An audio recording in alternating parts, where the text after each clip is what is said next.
قرآن مجید برہان رشید میں ارشاد فرمایا کہ یا ایھا النبی انا ارسلناک شاہدا ومبشرا ونذیرا۔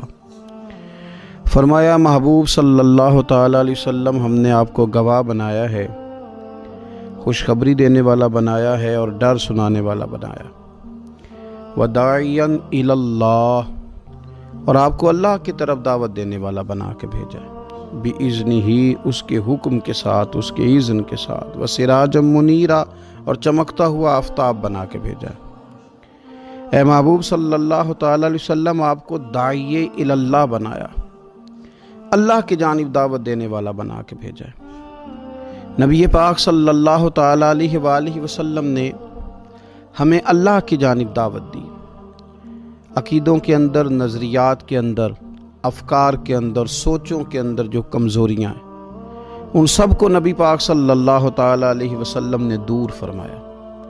ہمیں رسول کائنات صلی اللہ تعالیٰ علیہ وسلم نے فکری طور پر، ذہنی طور پر، قلبی طور پر مضبوط کیا۔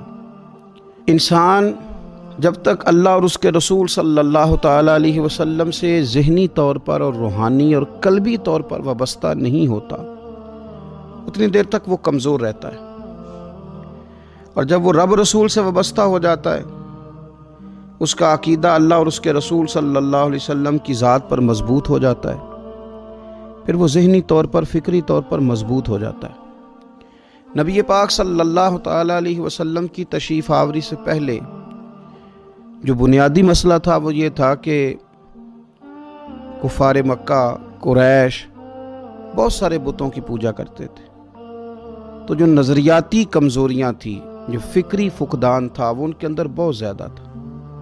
حج کر کے آتے تھے تو اوہام پرستی کا شکار تھے، حج کر کے آئے ہیں تو دروازے سے داخل نہیں ہوں گے، اوپر سے کود کر کے آئیں گے، کپڑے اتار کر معاذ اللہ بیت اللہ شریف کا طواف کرتے، قربانیاں کرتے تو ان کا خون کعبے کی دیواروں کے ساتھ ملتے۔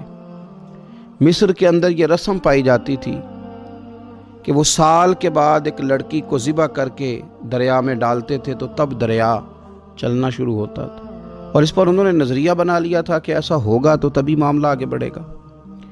نبی پاک صلی اللہ تعالیٰ علیہ وسلم نے ان سب لوگوں کو اللہ کی جانب دعوت دی۔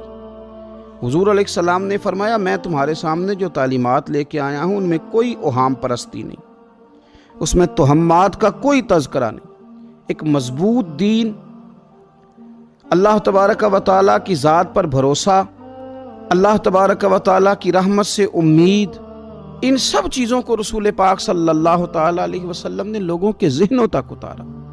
جب تک انسان کا بھروسہ عام انسانوں سے وابستہ رہتا ہے، دنیا داروں سے وابستہ رہتا ہے، پیسوں سے وابستہ رہتا ہے، دنیاوی معاملات کے ساتھ وابستہ رہتا ہے، تو وہ کمزور ہوتا جاتا ہے دن بدن۔ اور رسول پاک صلی اللہ علیہ وسلم داعی الی اللہ ہیں، تو حضور نے ہمیں یہ سوچے دی ہیں کہ تم نہ اپنے آپ کو اللہ رسول سے وابستہ کرو، پھر یہ جو کمزوری ہے نا، کمزوری یہ تمہارے دل سے نکل جائے گی۔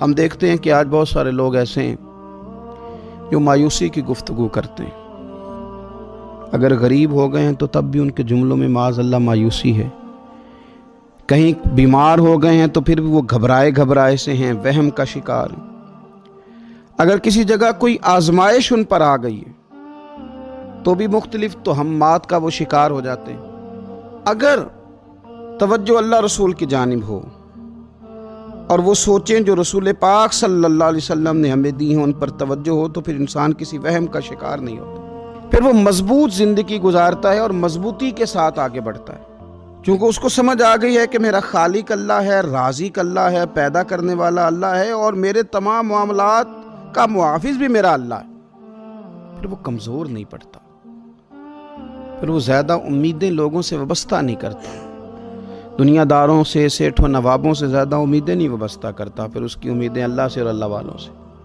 پھر وہ اللہ رسول کی بارگاہ میں اپنے آپ کو پیش کر دیتا ہے۔ حدیث مبارکہ ترمذی شریف میں موجود ہے، راوی حضرت عبداللہ ابن مسعود رضی اللہ تعالیٰ عنہ، ذرا حضور صلی اللہ علیہ وسلم کے تربیت کرنے کا انداز دیکھیے گا۔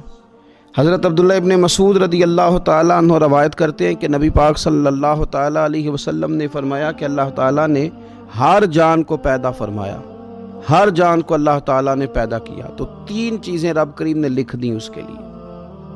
ہر جان کو پیدا کیا تو اللہ نے لکھ دیا. کیا لکھا؟ اس کا رزق کتنا ہے یہ بھی رب نے لکھ دیا. عمر کتنی ہے، زندگی کتنی ہے یہ بھی رب نے لکھ دیا. اور جو اس پر مشکلات آئیں گی وہ بھی اللہ نے لکھ دی.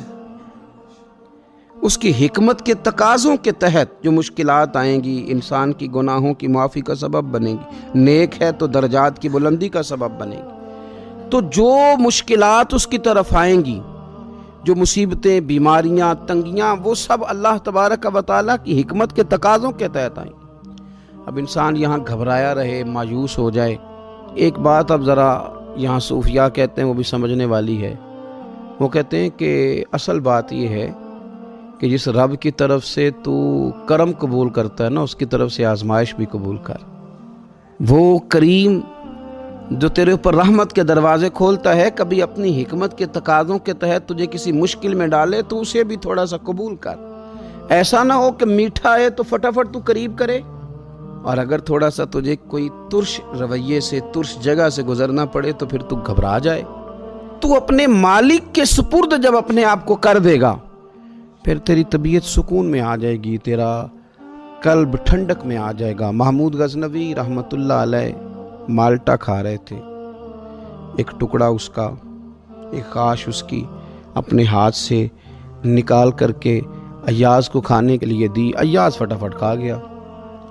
بعد میں ایک ٹکڑا محمود نے اپنے منہ میں ڈالا تو بڑا کڑوا محسوس ہوا مالٹا، تو اس نے اس کو تھوک دیا اور ایاز کی طرف دیکھ کے کہنے لگا بہت ترش تھا، بہت کڑوا تھا، کس طرح تم کھا گئے؟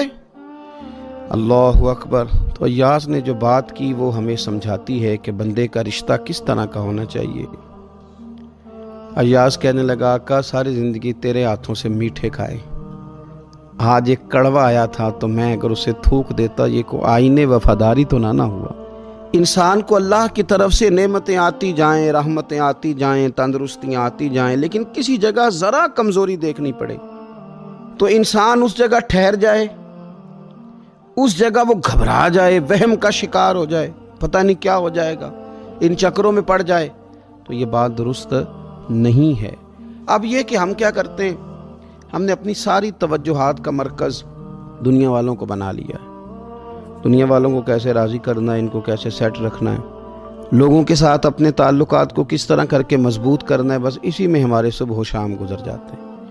3-4 جگہوں پہ دعوت مل گئی ایک دن میں. ایک جگہ ولیمے پہ جانا تھا وہاں خود چلے گئے، ایک جگہ اصال ثواب کی تقریب تھی تو وہاں بیٹے کو بھیجا، اور ایک جگہ اور کسی معاملے میں دعوت تھی تو وہاں فون کر کے معذرت کر لی.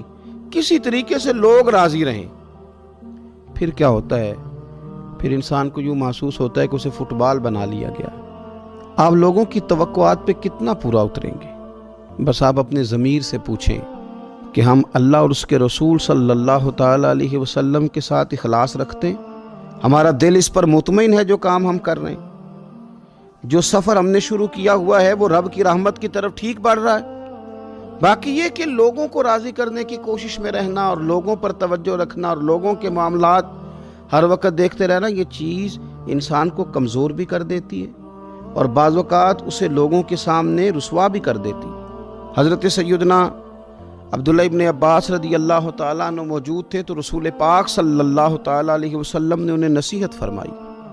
اپنے چچا کے بیٹے حضرت عبداللہ ابن عباس کو حضور نے نصیحت فرمائی. فرمایا یقین رکھو اے عبداللہ ابن عباس، یقین رکھو کہ اگر ساری دنیا متفق ہو جائے تمہیں نفع پہنچانے میں تو تمہیں نفع پہنچا نہیں سکتی مگر وہ جو تمہارے لیے تمہارے رب نے لکھ دیا. لوگ تمہیں نفع پہنچانا چاہیں تو پہنچا سکتے نہیں. اور فرمایا اگر ساری امت متفق ہو جائے کچھ نقصان پہنچانے میں تو نقصان پہنچا نہیں سکتے مگر یہ کہ جو اللہ نے تمہارے لیے لکھ دیا. نہ تمہارا کوئی نفع کر سکتا ہے نہ کوئی تمہارا نقصان کر سکتا ہے. ہوگا وہ جو اللہ کی مشیت کا تقاضا ہوگا، خدا کی رحمت کا تقاضا ہوگا. اب کرنے کا کام تو یہ ہے کہ ساری توجہات کا مرکز اللہ رسول کو بنایا جائے. آپ دیکھیے صحابہ کرام علیہم رضوان کو رسول پاک علیہ الصلوۃ والسلام کی مقدس زبان نور پر کس قدر زیادہ یقین کامل حاصل ہے کہ سید عالم صلی اللہ تعالی وسلم 313 سے کہتے ہیں کہ چلو جہاد کے لیے، تو وہ نکل پڑتے ہیں۔ 1000 سے مقابلہ کرنا ہے تو وہ تیار نظر آتے ہیں۔ حضور علیہ السلام کہتے ہیں خندق میں چلو تو وہ تیار نظر آتے ہیں۔ حضور صلی اللہ تعالی علیہ وسلم جو وعدہ ان کے ساتھ کرتے ہیں تو وہ منوعاً اس وعدے پر توجہ کرتے ہیں۔ تو میرے عزیز، یاد رکھنے کی بات یہ ہے کہ اگر ہمارا بھروسہ اللہ رسول پہ مضبوط ہو جائے، وہ وعدے جو ہمارے ساتھ ہمارے نبی پاک صلی اللہ علیہ وسلم نے فرمائے ہیں کہ سچ بولو گے تو نجات پا جاؤ گے، وہ جو نبی پاک صلی اللہ علیہ وسلم نے ہمیں فرمایا کہ 2 چیزوں کی تم مجھے ضمانت دو، میں تمہیں جنت کی ضمانت دیتا ہوں۔ یا رسول اللہ کون سی؟ فرمایا کہ 2 جبڑوں کے درمیان جو تمہاری زبان ہے اس کی مجھے ضمانت دے دو، اور ایک تمہاری 2 ٹانگوں کے بیچ جو شرمگاہ ہے تو مجھے اس کی ضمانت دے دو، میں تمہیں جنت کی ضمانت دے دیتا ہوں۔ تو وہ ساری چیزیں جو رسول کریم صلی اللہ تعالی علیہ وسلم نے ہمارے لیے رکھی ہیں، ہمیں ان چیزوں پر توجہ کرنی ہے، ہمیں غور کرنا ہے کہ یہ وعدے جو اللہ رسول نے ہمارے ساتھ کیے ہیں یہ سب سے زیادہ مضبوط ہیں۔ اسی طریقے سے اگر رحمت خداوندی کی طرف انسان کا خیال جائے، اللہ کے کرم کی جانب اس کی توجہ جائے، میرے رسول پاک صلی اللہ تعالی علیہ وسلم نے ارشاد فرمایا، آپ یقین کریں جن لوگوں کی توجہ اس طرف ہو جاتی ہے کہ اللہ تبارک و تعالی بڑا کریم ہے، اللہ بڑا مہربان ہے، اللہ بڑا کرم کرنے والا ہے، تو پھر خدا بھی ان پر بڑی ہی رحمت فرماتا ہے، پھر اللہ تعالیٰ بھی ان کے لیے بڑی ہی آسانیاں کرتا ہے۔ اس لیے ہمارے بزرگوں نے لکھا ہے کہ اپنے رب کے ساتھ حسن ظن رکھنا واجب ہے، ضروری ہے کہ تم اللہ کے ساتھ اچھا گمان رکھو، اچھا گمان۔ امام غزالی نے حدیث لکھی ہے، ایک اعرابی نبی پاک صلی اللہ علیہ وسلم کی خدمت میں حاضر ہوا اور اس نے عجیب بات کی، عرض کی یا رسول اللہ صلی اللہ علیہ وسلم قیامت کے دن حساب کون لے گا؟ تو حضور نے فرمایا حساب تو میرا رب کریم لے گا۔ تو وہ شخص مسکرایا، حضور نے فرمایا کیوں مسکراتے ہو؟ عرض کی یا رسول اللہ جب کریم غالب آتا ہے تو وہ کرم ہی کرتا ہے، وہ کرم ہی کرے گا، وہ فضل ہی فرمائے گا۔ تو نبی پاک صلی اللہ تعالی علیہ وسلم نے کیا فرمایا؟ فرمایا بھی یہ عربی بڑا فقیہ ہے، بڑا دانش مند ہے، یہ سادہ بندہ بڑی اعلیٰ بات کر گیا، فقیہ ہے، دانش مند ہے، اس لیے کہ اس کی امید اللہ تبارک و تعالیٰ کی رحمت کے ساتھ لگی ہوئی ہے۔ مسند امام احمد بن حنبل میں حدیث ہے، نبی پاک صلی اللہ علیہ وسلم فرماتے ہیں، رب فرماتے ہیں کہ اگر میرا بندہ زمین بھر گناہ لے کے میری بارگاہ میں آئے، بھر دی اس نے زمین گناہ کر کر کے، لیکن وہ آئے اور استغفار کرے اور اس امید پر استغفار کرے کہ رب مجھے معاف کر دے گا، سچے دل سے توبہ کرے، تو حضور فرماتے ہیں رب اس بندے کو معاف فرما دیتا ہے، اگر اس کی امیدیں اپنے رب کے ساتھ مضبوط ہوں۔ ہم نے یوں کیا ہے کہ کمزوری دکھانی شروع کر دی ہے، کمزوری، اور پھر کچھ معاشرے میں لوگ بھی ہیں، یہ کچھ جادو کا بتانے والے لوگ آ گئے ہیں جو ہر شخص کو کہتے ہیں کہ تجھے تو جادو ہو گیا ہے، جو ہر شخص کو یہ بات بتاتے ہیں کہ تیرے اوپر تو آسیب کا اثر ہے۔ ان لوگوں نے بھی لوگوں کو کمزور کر دیا ہے۔ کچھ ایسے لوگ ہیں جو معاشرے کے اندر یہ کہتے پھرتے ہیں بھائی سب دنیا کا چکر ہے، سب دولت کا معاملہ ہے، جس کی لاٹھی اس کی بھینس، یہاں کچھ بھی نہیں ہو سکتا۔ انہوں نے بھی لوگوں کو کمزور کر دیا ہے۔ اپنے عقیدوں کو مضبوط رکھیں، اللہ رسول صلی اللہ علیہ وسلم کے ساتھ اپنے بھروسے کو مضبوط کریں۔ دیکھیں حضور ہماری تربیت کرتے ہیں، فرمایا اگر تم رب پہ بھروسہ کرو گے نا اور رب تعالیٰ پہ بھروسہ کر کے نکلو گے تو اللہ تمہیں اسی طرح رزق عطا فرمائے گا جس طرح رب پرندوں کو رزق عطا فرماتا ہے۔ وہ صبح بھوکے نکلتے ہیں لیکن شام کو لوٹتے ہیں تو اللہ انہیں پیٹ بھر کے روزی عطا کرتا ہے۔ کیوں؟ اس لیے کہ ان کا بھروسہ مضبوط ہے، ان کا اپنے رب پہ توکل مضبوط ہے۔ رسول کائنات صلی اللہ تعالی علیہ وسلم نے ہمیں ہمارے رب کی جانب دعوت دی، حضور نے ہمیں اللہ پہ بھروسہ کرنا سکھایا۔ رسول پاک صلی اللہ تعالی علیہ وسلم نے ہمیں کہا کہ دنیا میں مسافروں کی طرح وقت گزار کے آ جانا، جنت میں رب نے تمہارے لیے وہ نعمتیں تیار کی ہیں نہ کسی آنکھ نے دیکھی، نہ کسی کان نے سنی، نہ تمہارے دل پر خیال ہی گزرا ہوگا کہ اللہ یہ شان عطا فرمائے گا۔ اب ان لوگوں کا بھروسہ ہو گیا تھا صحابہ کا، حضور کے غلاموں کا، تو انہوں نے پھر کوئی جائیدادیں نہیں بنائی، انہوں نے پھر دنیا میں کوئی محلات تیار نہیں کیے، کیونکہ ذہن بن گیا تھا کہ جو رسول کریم علیہ السلام نے وعدے فرمائے ہیں وہ وعدے ہمارے لیے بڑے معیاری ہیں، وہ وعدے ہمارے لیے بڑے خوبصورت ہیں، ان وعدوں سے ہمیں بڑا کچھ ملے گا۔ اس لیے اپنی زندگی کے اندر ان چیزوں کو پیدا کرنا، ان چیزوں پر توجہ کرنا، اللہ کی جانب بھروسہ کرنا بڑا ضروری ہے۔ دعا ہے مالک کریم ہمیں رسول کریم صلی اللہ تعالیٰ علیہ وسلم کی بتائی ہوئی باتوں پر عمل کی توفیق دے، اور اللہ تعالیٰ ہماری آنے والی نسلوں کی امیدوں کو اپنی بارگاہ پر مضبوط کرے، یقین کامل کی دولت عطا کرے، توکل کی نعمت عطا فرمائے۔ آخر دعوانا ان الحمدللہ۔ اور اگر آپ نے ابھی تک ہمارا چینل سبسکرائب نہیں کیا تو فوراً سبسکرائب کیجئے، ساتھ ہی بیل آئیکن پر کلک کریں تاکہ مزید آنے والی ویڈیو ہے وہ